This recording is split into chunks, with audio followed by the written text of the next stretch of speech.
A era dos fliperamas, na União das Repúblicas Socialistas Soviéticas, começou em 1971, quando decidiram realizar em Moscou a exposição Atração 71, convidando os principais fabricantes mundiais de vários países, dos Estados Unidos da América ao Japão.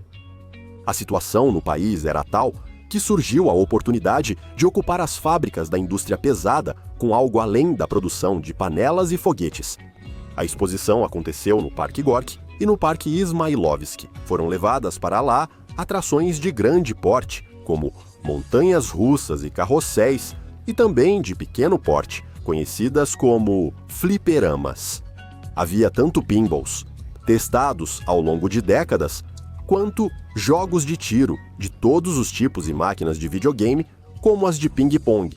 Por motivos óbvios, a exposição fez um sucesso estrondoso. O povo soviético nunca tinha visto algo assim antes. Nos parques de cultura e lazer, é claro, havia carrosséis e estandes de tiro, havia atrações com aviõezinhos, como mostram em Eu Ando Pela Moscou. Até 1971, não havia máquinas de jogos na União Soviética, isso é certo. Observando o grande interesse pela exposição, seus organizadores, sem pensar muito, compraram todos os exemplares trazidos. Eles foram enviados para cópia, para que a produção pudesse ser estabelecida em fábricas próprias. Foi criada a União de Produção de Atrações, que distribuiu seus pedidos de fabricação de máquinas de jogos em várias fábricas do país, principalmente em empresas da indústria de defesa, porque eram essas empresas que possuíam um grande potencial tecnológico e podiam produzir eletrônicos complexos, inclusive para uso civil. Toda a parte eletrônica era feita pela indústria militar.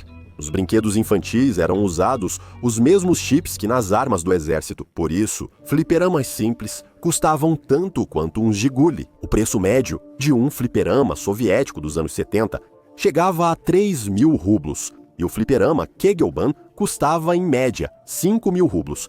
E esse era o único preço possível de venda, porque tudo isso era propriedade do Estado. Os primeiros fliperamas produzidos na União das Repúblicas Socialistas Soviéticas foram Batalha Naval e Atirador de Elite, que fizeram muito sucesso. Eles foram produzidos de 1973 até 1991. A fabricação acontecia em fábricas por todas as repúblicas, e cada fábrica era responsável por máquinas específicas. Por exemplo, o circo era feito só pela Ryazansky Teplopribor, e o Batalha Naval apenas pela rádio de Serpukov. Eles produziam o ataque de torpedo, mas depois, com algumas modificações no design, ele também passou a ser fabricado em uma das fábricas dos Urais. Essa foi a única exceção. Nos outros casos, a regra era seguida rigorosamente. Os fuzis automáticos desse modelo eram feitos só em uma fábrica. Em 95%, os fliperamas soviéticos são análogos aos ocidentais e japoneses. Por exemplo, o protótipo da Batalha Naval é o Sea Raider e o Sea Devil, da empresa americana Midway. Além disso, não era previsto o pagamento de patente ou direitos autorais para máquinas copiadas integralmente. Isso era comum naquela época. Em vez de firmar contratos com as empresas fabricantes ou adquirir a licença para produzir os mesmos arcades na União das Repúblicas Socialistas Soviéticas, a Soyuz Attraction agiu de outra forma. Das quase 200 de máquinas estrangeiras de exposição, selecionaram as 30 mais populares e as enviaram para fábricas soviéticas, onde os protótipos ocidentais eram desmontados, cuidadosamente estudados e, com base neles, produziam os arcades soviéticos. Aqui está um exemplo marcante, embora não de máquinas de jogos, mas dos lendários jogos de bolso, eletrônica, dos quais o mais famoso era aquele em que o lobo pega ovos em uma cesta em uma granja de aves. É de conhecimento geral que isso é uma cópia da linha Game Watch do fabricante japonês Nintendo. Essa linha desse fabricante também tinha uma grande quantidade de jogos. Pois bem, no processador da eletrônica soviética estavam gravados dados sobre o fabricante, onde, como estava diretamente indicado Nintendo. Não há tantas criações puramente soviéticas. Estes são os jogos Gorodki, Konek, Gorbunok e o medidor de força Repka. Enquanto os medidores de força ocidentais funcionam com um soco no saco de pancadas ou uma martelada em um botão, os nossos usavam outro princípio, não muito seguro para as costas de quem joga. No réplica, era preciso puxar uma alavanca com as duas mãos. Foram produzidos muitos jogos de tiro e rifles de caça que simulavam situações de combate aéreo ou naval. Havia pinballs e máquinas esportivas como basquete, futebol, hóquei, boliche e corridas de moto. Dos 30 aparelhos de videogame soviéticos, o mais popular provavelmente era o Safari.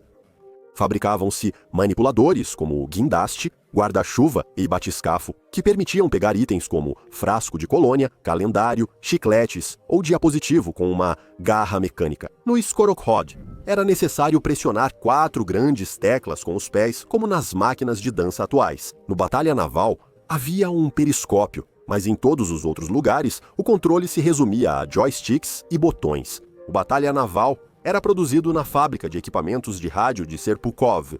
Na era soviética, o principal produto da empresa eram sistemas de controle de radar para complexos antiaéreos, mísseis, artilharia, módulos de controle de tiro, sistemas navais e dispositivos de interferência. Curiosamente, outros fliperamas produzidos aqui mesmo, como o Lotzman e o Shaibu Shaibu, funcionavam de maneira semelhante, utilizando o princípio da reflexão espelhada. Por mais estranho que pareça, quase não havia nada próprio sobre o tema espacial. Eles produziam uma cópia do fliperama americano na Lua, onde era preciso fazer um pouso tripulado, mas ele era pouco confiável e, no início dos anos 1980, foi retirado de produção.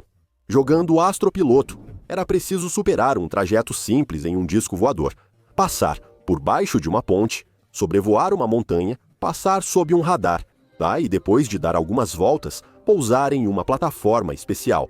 O enredo é simples, mas muito bem executado. Esse aparelho era produzido pela fábrica de equipamentos de computação de Severodonetsk para sistemas automatizados de controle. E havia também um fliperama infantil em forma de foguete espacial.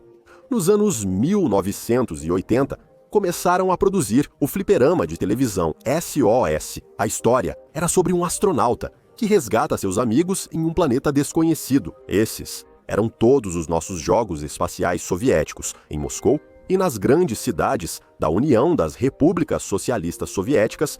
Os fliperamas nacionais apareceram em 1974. No início, eram instalados só nos parques culturais, que reservavam um salão ou construíam um pavilhão para isso. Depois, eles passaram a ser instalados em cinemas, aeroportos, grandes lojas, estações de trem e salas de descanso de hotéis, ocupando diversos espaços públicos. Nos acampamentos de pioneiros, as máquinas eram fornecidas gratuitamente para jogos. Os mais bem equipados eram os acampamentos ricos, ligados a empresas do setor de defesa. Não era todo dia, mas geralmente nos fins de semana havia horários em que cada grupo podia vir e jogar. É claro que essa restrição não se aplicava aos monitores e outros funcionários da administração do acampamento de pioneiros. O preço padrão do jogo, 15 kopecks, era considerado um bom dinheiro na época. A passagem de metrô custava 5 kopecks. Uma caneca grande de kvass do barril custava 6 um sorvete de frutas. 7. E o lucro das máquinas naquela época era colossal. Com um plano de 6 a 8 rublos por dia, na verdade, elas ganhavam muito mais. Frequentemente, 40 a 45 rublos era a Nilsa e a norma comum. Afinal, muitos se lembram de como era impossível se aproximar das máquinas nos parques de lazer. E muitas vezes, para os alunos mais novos, que tinham alguém para defendê-los, e pais acompanhantes, só restava olhar para as costas dos alunos mais velhos jogando. Em cada máquina, havia uma caixa registradora, com moedas que, além de ser trancada com uma chave numerada, ainda... Primeiramente, os coletores de valores retirariam e transportariam o dinheiro, mas a ideia foi descartada e instaurou-se um esquema corrupto. Grande parte das moedas das máquinas ficava com particulares, sem passar pelo caixa do Estado. Funcionários da União de Tração supervisionavam pontos com máquinas de onde obtinham lucro. Para eles, não custava nada pagar 50 a 70 rublos para, uma vez por semana, voar até alguma cidade distante, onde estavam as máquinas sob sua responsabilidade e retirar delas um lucro que chegava a centenas e milhares de rublos. Nos anos 1980, uma investigação revelou como o dinheiro chegava à cúpula da União de Tração. Essa organização existiu por cerca de 10 anos, depois foi dissolvida devido à sua corrupção. Toda a administração dos jogos do país foi transferida para a União Teatro Promo, que produzia equipamentos teatrais. No entanto, isso não mudou nada, pois as mesmas pessoas continuaram nas posições-chave.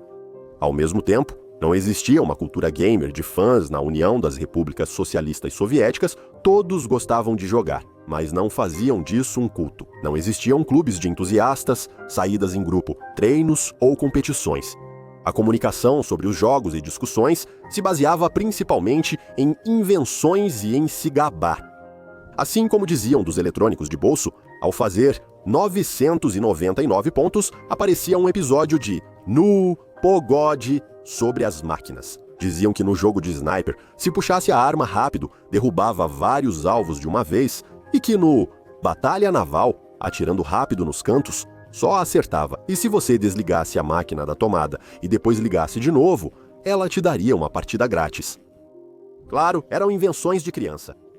No Sniper, dava para conseguir uma partida grátis ao desligar e ligar a máquina, mas isso só ocorria se algo nela não funcionasse direito. Enganar uma máquina bem ajustada era muito difícil. Você pode achar uma arruela de metal do tamanho de uma moeda de 15 copeques, mas se for de aço, o ímã interno vai atraí-la. É justamente para pegar todo o lixo que contém ferro que jogam lá dentro. Nas máquinas, existe um botão de início de teste do jogo, e esse provavelmente é o único ponto fraco delas. Alcançar esse botão com a porta frontal fechada é impossível na maioria dos aparelhos, mas, por exemplo, no Batalha Naval, ela está posicionada atrás dessa porta, a 20 centímetros da borda direita, de modo que, se você enfiar uma régua ali, ainda consegue apertar o botão. No Museu dos Fliperamas, uma janelinha transparente permite ver como alunos espertos conseguiam iniciar partidas de teste gratuitas. Por isso, o fabricante mudou o design várias vezes, mudou a posição dela e, em alguns modelos, instalou um interruptor separado, que bloqueava o funcionamento desse botão. Havia cerca de 100 tipos diferentes de fliperamas soviéticos. Alguns deles, em determinado momento, foram retirados de produção ou modernizados. O jogo Batalha Submarina deixou de ser produzido nos anos 80, foi modernizado e simplificado e continuou sendo fabricado até 1991 como Submarino, o mais popular, mais comum, mais fácil de manter e mais confiável de todos os tempos, sempre foi o Batalha Naval. Vale a pena mencionar separadamente o fliperama ET-10M, que era basicamente o mesmo Batalha Naval, mas sem o coletor de moedas. A abreviação é simples. 10 indica tiros. Eles eram instalados apenas em submarinos nucleares para entreter os marinheiros durante longas viagens, ao contrário dos submarinos a diesel, onde não havia espaço algum. Eles eram feitos com atenção especial à organização do lazer da tripulação. Ainda na época soviética, começaram a criar uma sala com plantas, um pequeno jardim de inverno e, em alguns, até uma piscina. Na verdade, entre os fliperamas soviéticos não havia simuladores de verdade, se não contarmos o quiz, que foi criado para testar conhecimentos em várias áreas, mas era produzido em uma única configuração, com sinais de trânsito. Eles eram instalados no Detran, onde quem ia tirar carteira de motorista podia relembrar os sinais de trânsito. A produção de fliperamas nacionais foi abruptamente interrompida com o colapso da União das Repúblicas Socialistas Soviéticas. Eles eram caros, vendidos apenas entre empresas, o mercado desmoronou e produzi-los deixou de ser lucrativo. No início dos anos 1990, fliperamas estrangeiros mais baratos e confiáveis, como o Pac-Man, começaram a surgir em Moscou e pelo país, e eles rapidamente substituíram as antigas máquinas soviéticas, que em sua maioria foram para o lixo ou para a fundição. Também iniciava a era dos computadores pessoais, inclusive soviéticos, e dos consoles de videogame. E sobre essa época interessantíssima, Vamos contar em detalhes nos próximos episódios, então ative as notificações para não perder. Vai ser interessante.